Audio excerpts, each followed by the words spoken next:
guys, we're back again. Woohoo! What are we going to talk about today? Let's see. Give it a good shake. Porn. Pornography! Porn, no. Is there anything Porn, else no. on the chip? It just says porn. Porn. Okay. Okay. That's a wide area to cover. So what do we want Is to talk it about? the Mojo? It is, isn't it? Because Spread eagle, wide. yeah, like it could be written stuff, which could be porn, or it could be videos. So yeah, what's, let's look at that. Let's look that up really quickly. yeah, what's Okay. the definition of porn? Mm-hmm. Okay, so it says here, Mm-hmm. printed or visual material containing the explicit description or display of sexual organs or activity Mm-hmm. intended to stimulate sexual excitement. So, I mean, that could be movies, it could be obviously books, Playboy, yada, yada, yada, yada. Yeah. Did it begin that way? Do you guys... When was the first time you saw pornography?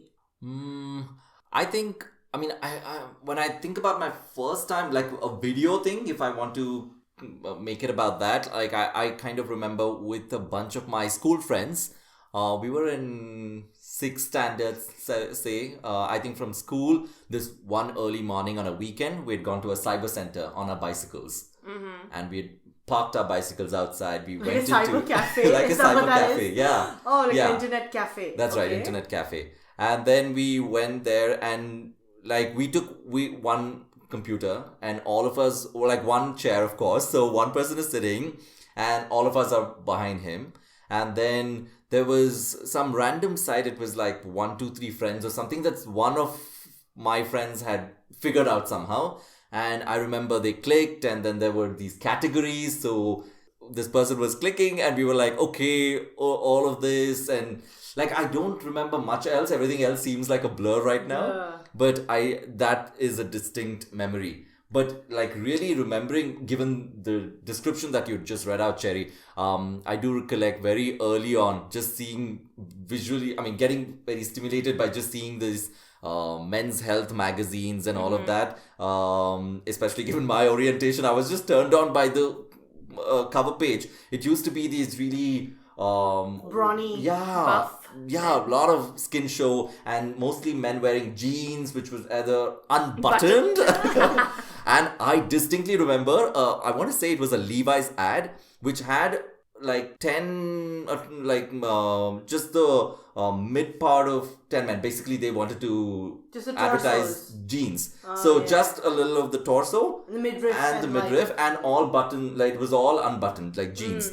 And I distinctly remember, and it had turned me on. And because it was all different skin colors, different body shapes, all of that. And basically they were advertising jeans. And if you've seen most of jeans ads, they're very sexual, right? They, I kind of like, it turned me on, I remember, so. Definitely the marketing is going for that. If the last part of that description was with the intent of stimulating and getting you to think about sexual activity or getting you to act. So for sure, marketing people know that. They know it sells, right? Yeah, Sex. yeah. So I can well believe that, in a way, it's some very soft, ultra soft core in some sense. Yeah. It's Right? just the anticipation of, what's going to happen next. Yeah, true. What about you? So in terms of like porn videos, that I really started that a lot later in my life again. And the idea to start watching porn videos was actually to learn about sex. So it wasn't something that I watched for pleasure in the beginning. Educational. Yeah, it was educational. So, as we've spoken about before, I started my sexual journey in my late 20s. And I had a lot of questions, like how do you give a blowjob? How do you give a hand job? How do men go down on you? And I just had a lot of questions and didn't really have that many people to talk to about this. So a friend of mine suggested going to Pornhub and watching these videos through the lens of learning rather than pleasure. So I think maybe for a good year of my exploration, most of the videos I watched were through that lens, so I never got aroused by anything. I was It was just gonna ask explain you. the videos. I was just going to ask you. Despite yourself, didn't you find yourself getting aroused? Not so much, because I was so into the technicalities. What? Like, wait, how did they do believe this? it. Like, how did you do this? Like, I was really into the technical side. So I never really watched it for that, but once I Like started... the lighting here is not very Good effort good. there. Yeah.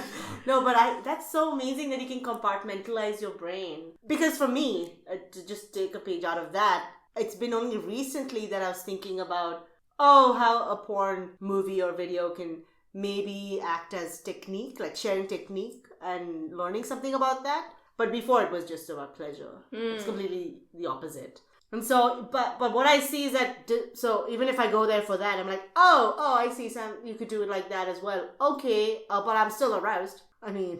with me, it was all technical. Yeah, I watch it now for pleasure. But yeah, in the beginning, I think the first one I watched was on blowjobs. And I remember just going onto these videos and looking at would type out, I didn't even know what the categories were. I had didn't know, so I was just searching hand job, and then you'd get all of these videos and didn't know which one to choose from, what was right. So I remember filtering through a lot to choose one that I thought had enough of a technique that I could understand. But really, that was my first experience with porn. Yeah.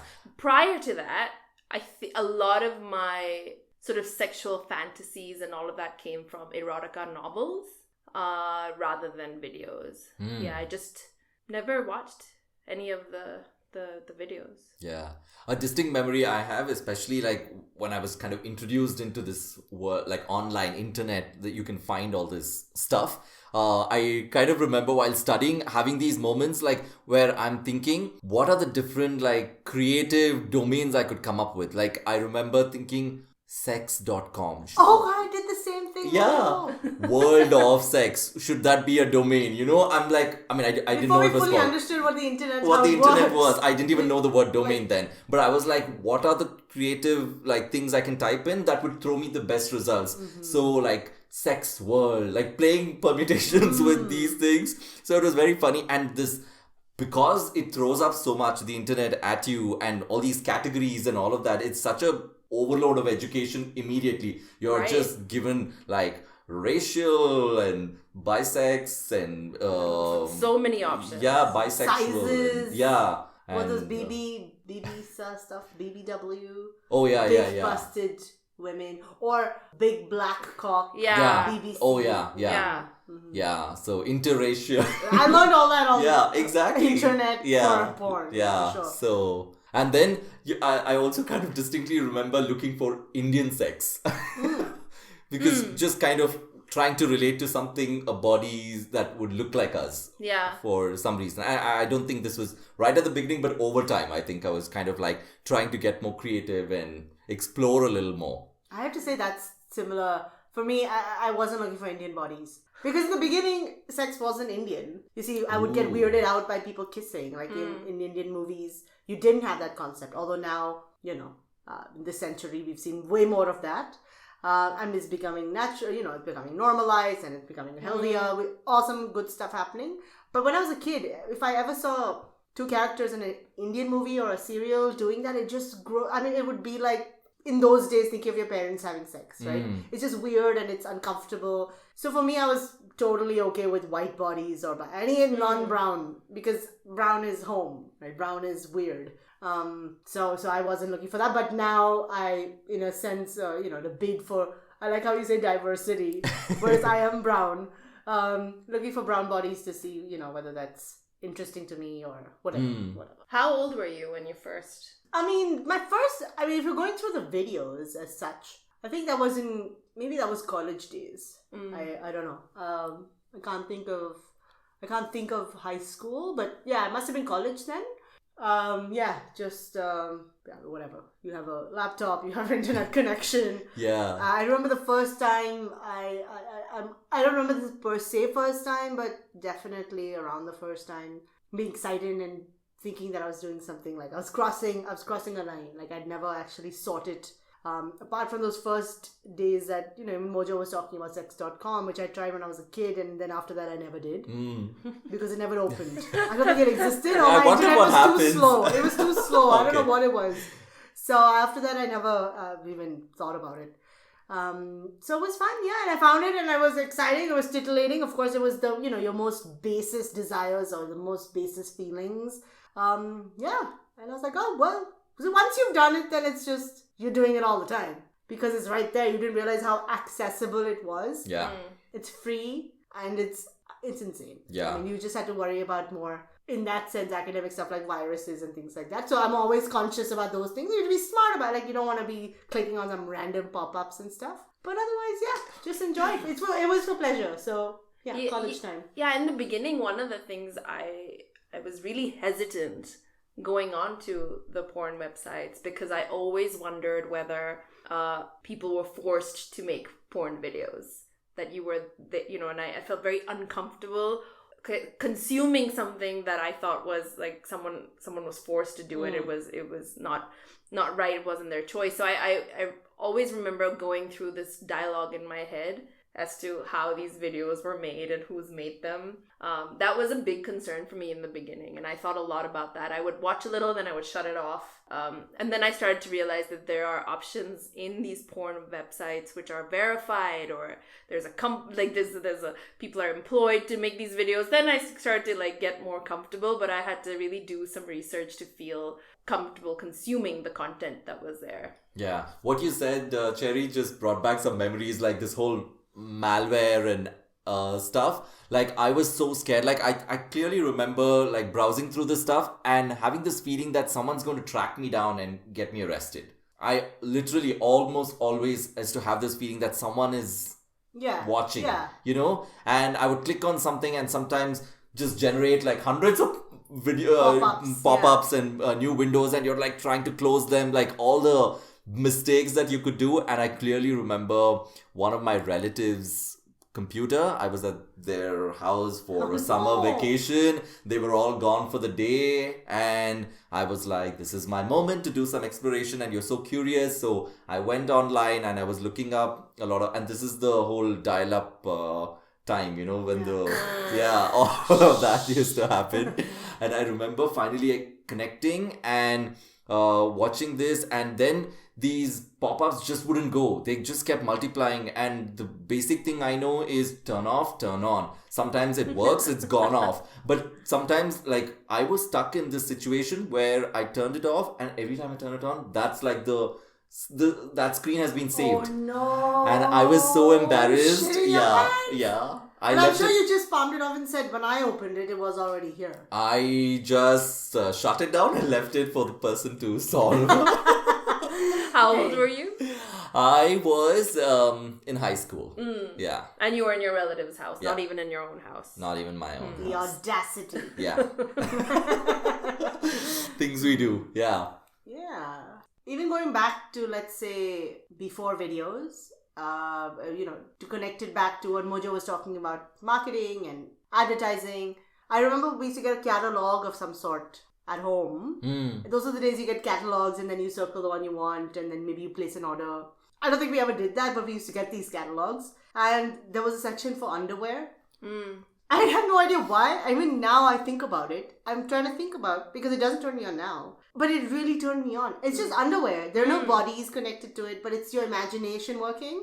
And sometimes they'd be lacy, and these are women's underwear. I don't know why, but it would, and I kind of liked it, and I would go to that section.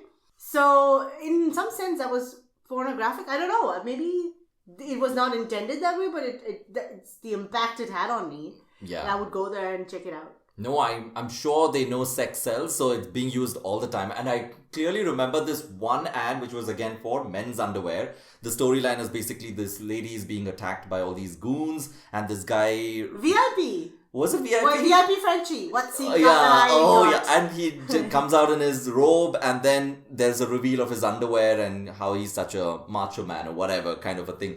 And I distinctly remember getting turned on by it, every single time it would come. Yeah. Yeah, I remember going to websites where people were selling lingerie, like Victoria's Secret, because that was the only one I knew when I was a teenager. Did it have an effect on you? It did. I used to go especially for the sexy lingerie. Nice. Yeah, just that, the lacy lingerie. Baby doll outfits. But yeah, I remember now that you say that, just being aroused by the the images that you were seeing. Of just the clothes. There Yeah, are no just the humans clothes. attached to it. Isn't that bizarre? In these, they were women models. Oh, sure. So, okay, yeah. So it was even more sensual. Yeah. But yeah, those were. What were you guys feeling though at the time? Because I remember feeling titillated, definitely, but some sort of shame. Which is just, I mean, of course, it's a sign of not talking about it. It wasn't healthy to, just be doing it and discussing it. So I definitely harbored a lot of shame. Yeah. Not a lot, okay? I got on with my life. But what I mean is, I remember distinctly that it also came with shame. Yeah, for Absolutely. sure. Yeah, like I remember having fashion TV at home and... Fashion TV? Yeah. Yes? Yeah, of course. So, at night after everyone went to sleep, I would turn on and I'll be watching. And my dad would sneak up on me. And of course, I had to pretend like I was watching something. Of course, he knew I was trying to. And it would be in like the 200th channel or something, like really late number, I kind of remember. And these, especially the late night shows, get really like steamy. Sure, They try to show you the backstage, and this is the first time you're seeing boobs and all of that, and naked models and all of that. So I remember that like really turning me on. Yeah, no, I remember the same, very similar to Cherry. Like you feel aroused, but at the same time that there's a lot of shame that I'm doing something wrong and I shouldn't be doing this. I always thought that like, am I addicted to these kind of things because I keep going back to it? Am I addicted?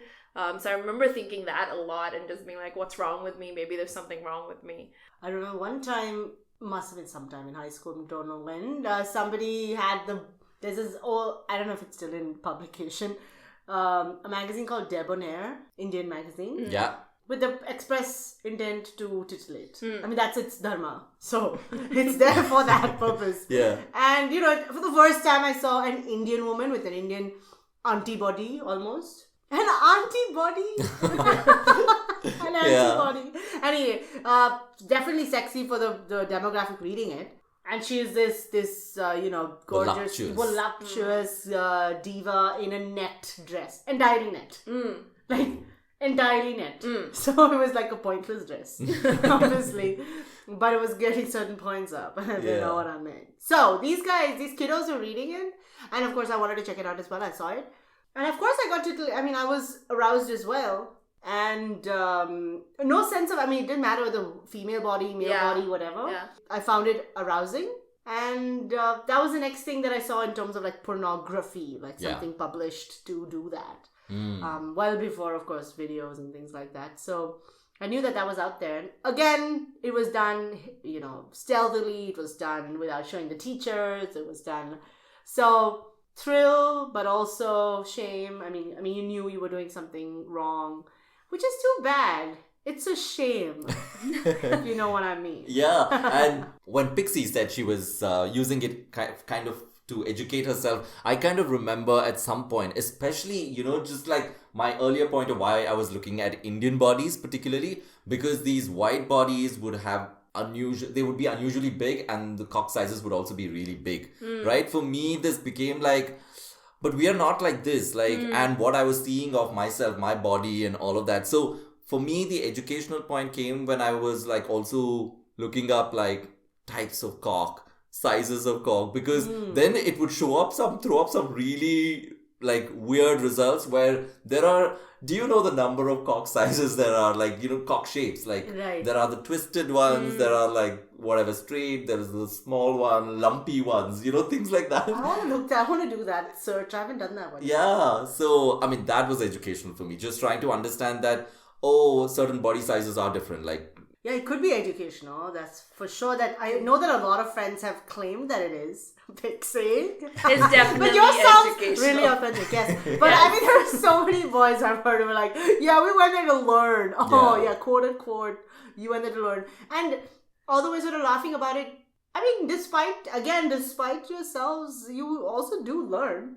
You are looking at what people can do with the body and what positions you could take. Okay, some of them could be very unrealistic, but maybe the stuff from the 80s or 90s, like people now would call retro, which is in fact retro for us even. Yeah, they weren't so much into the unrealistic kind of stuff. If you have a look now, it's sometimes unreasonable or completely the tail end of the spectrum of kink and stuff like that, which may not apply to everyone. But yeah, I guess you do learn despite your intent. Yeah. Yeah, learning is just happens along the way, I guess. But no, I mean, I also think it gives you a certain I can imagine how to some people, if you've watched it from a very young age, this is what you think sex is. But oftentimes the real sort of experience of sex can be quite different. You were watching someone, they do something to a woman, like a man does something to a woman online, and you're like, oh, will this work? So now when I watch it, I'm like, yeah, I don't think that works. Why are we showing this? But I remember having a conversation with someone I'd met on a date, and we'd been on several dates, and he and I were talking about porn. And he said that he no longer watches porn anymore. So I was really curious, and I was like, okay, why? What led to this?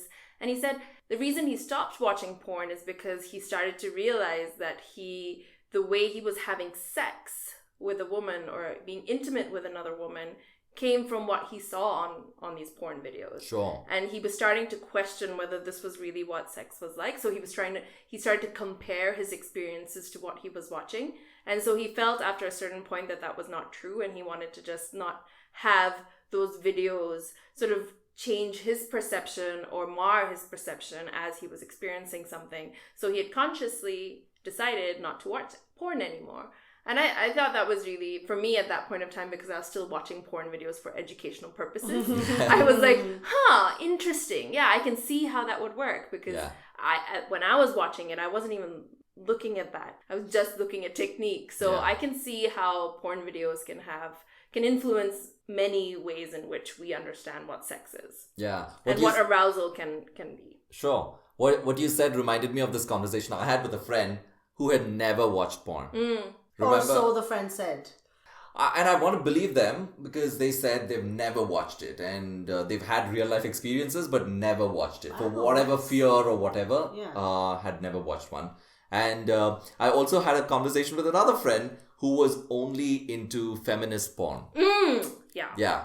So I thought that was interesting, and I was like, tell me more, I don't know about this. So yeah. That sort of circles back to Pixie talking about that earlier in our conversation about who are these people who are involved in these videos. Are they involved with their consent or not, or things like that. And I think that's, valid points, because when you're watching it, you have no idea. Most recently, I don't know if you've seen all that stuff about Mia Khalifa, that porn actress, the porn star, who's come out saying it wasn't entirely consent. It's complicated, right? What is consent in that sort of worldview where you want people's validation and adoration. So in that sense, you're saying yes because you don't want to piss them off, you don't want to make them sad. But is that truly then informed consent? It's complicated. But the idea that, maybe there are people that you're seeing who are clearly enjoying it or part of it. Are they truly there for that? And nowadays, there's a lot of amateur Indian porn. I don't know if you've seen that. It's just cropping up. It's just mushrooming. And I worry that a lot of that is not with the consent. Sure. It worries me. Yeah, definitely. So feminist porn would be other things as well, right? From taking the male gaze and taking away that aspect of it being a movie being made out of, with just focusing on the things that a cisgendered male guy, wants to see, the boobs and the butt and, whatever, and not really from the female point of view or what is arousing for the female and things like that. I haven't watched any that's been called out as such. So where does this person go? I know. So I've been to one. It's a website called X Confessions. There is this filmmaker called Erica Lust. And she just covers a lot of these very sensual stories in all of her porn videos. And she actually collects stories from people to say, what kind of videos do you want to watch in terms of a porn video? And it is, for me, there was a big difference watching that versus what I was watching on these porn websites, because in these, there was a lot of stories. There was a plot. There was the foreplay, then the sex, then the after that. It was very intimate, very sensual, and it didn't feel like it didn't feel like that I was invading that space in any way. It really felt very artistic. So it's just like a regular movie, but with more sex. Yeah. More explicit sex. Yeah. Right. But in those days as well, I was very interested in, okay, so who are these people and stuff like that. I ended up stumbling upon the realization that there was this guy of Indian origin was doing really well in the adult video movie industry, and I think they call that they have awards. They have an award night. It's called AVM Awards or something like. So they're genuinely getting like best protagonist and best rendition or best sex scene. So once you make it academic, for me, then you're really making it about technique. Like it's a movie production. You did a good job of that kissing scene. Yeah. So you really made it a job. Like it somehow elevated in my mind that it can become art. Like somebody, that was the sexiest kiss versus that was a pretty tepid kiss. I think any of us watching could tell the difference, right? So rendering your acting, like you're in love with somebody or in lust with somebody, and doing that effectively is kind of a skill, right? Yeah. And so I kind of had a sudden appreciation, like, I mean, this is not just titillation stuff. I mean, some people are taking it so seriously that they're vying for awards. Okay, can I confess something? Yes. I've been to one of those award nights. Wow! In Berlin. I've been to one of those. Are you serious? Yeah. Oh my god. No wonder your face lit up. Yeah, I was going to tell more. this story. Yeah, but it was basically a gay party or whatever. And then basically this was like a gala night. I think there's one big thing that happens in LA, but I was in Berlin and there's a little version that happens there as well. So at some point in the night, these hosts came up and they were like really giving out awards for all these different categories. So it was like any other movie award function where they have all these nominees and then they say the best award for the best cum shot of the year goes to this person. And it's so funny, these porn stars come up to receive their award and they have their thank you speech. So it's like, what the hell is happening in this world? It was quite amazing, but it was also because they're also showing the video, and sometimes you really to see the person in real and what is being like, there's so much difference sometimes. Like,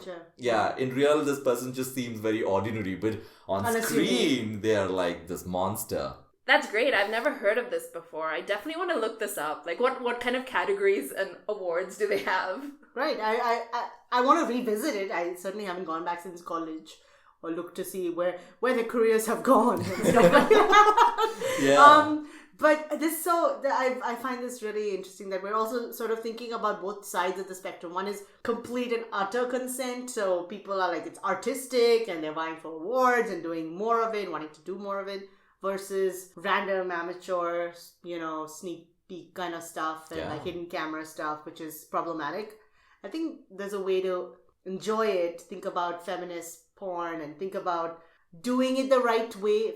That's what we can say about it, versus just saying porn sucks, bad, sanskari, not, and all that kind of crap. That they're kind of rubbish dichotomies that are really not capturing how we should be talking about it, right? Yeah, being more mindful about your choices of what you consume, like anything else in the world. And so thinking about this in terms of how the how of doing it can help us get out of the idea of that, it's nothing shameful in it, so you're not promoting something that's unethical or illegal, perhaps. We have to think about those things and what we consume for sure. But absolutely. No, I'm really grateful to a friend of mine who told me, because I was going through this dilemma, and she just, was like, listen, Pixie, if you're uncomfortable, do the research, see what's happening, and then choose, because it's not black or white. There's brown in there. Yeah. Thankfully.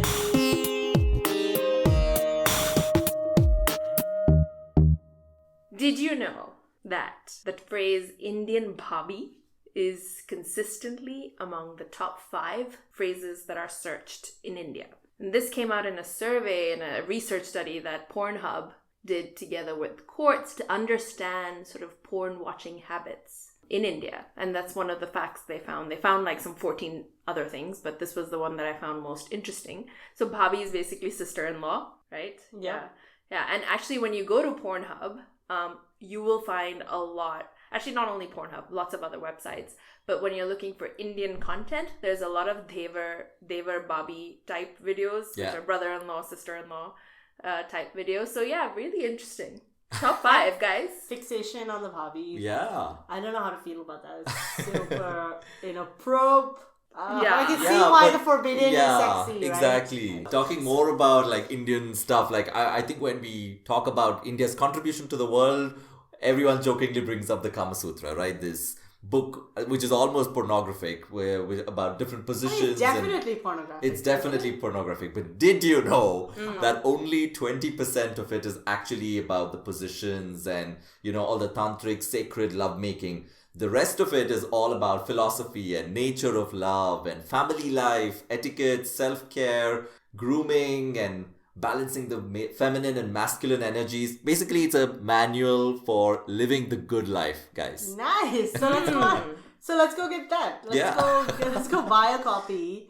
And get busy. And learn everything. On etiquette. I love that. Yeah. Etiquette where? Etiquette, yeah. Like, how to like say, hey, welcome, come into my bedroom. Yeah. Now let's just bring this to today. Thanks for taking us back to the BCs. Mojo.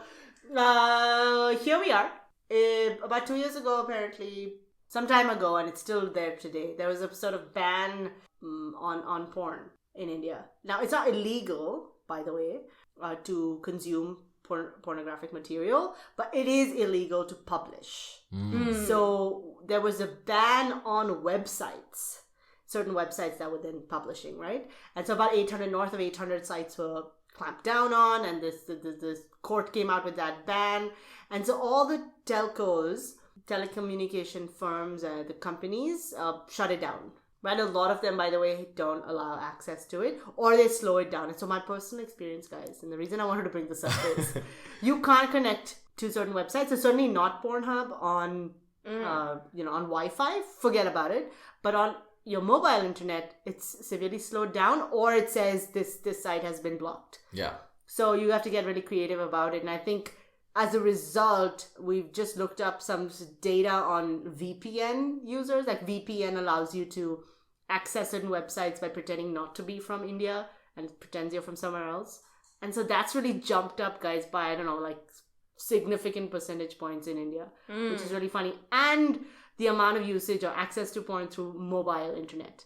That makes sense because who's using their desktop and Wi-Fi now anymore? So those both have not, the ban has not stopped anyone from accessing porn. So take that. Yeah, where there's a will, there's a way. Absolutely.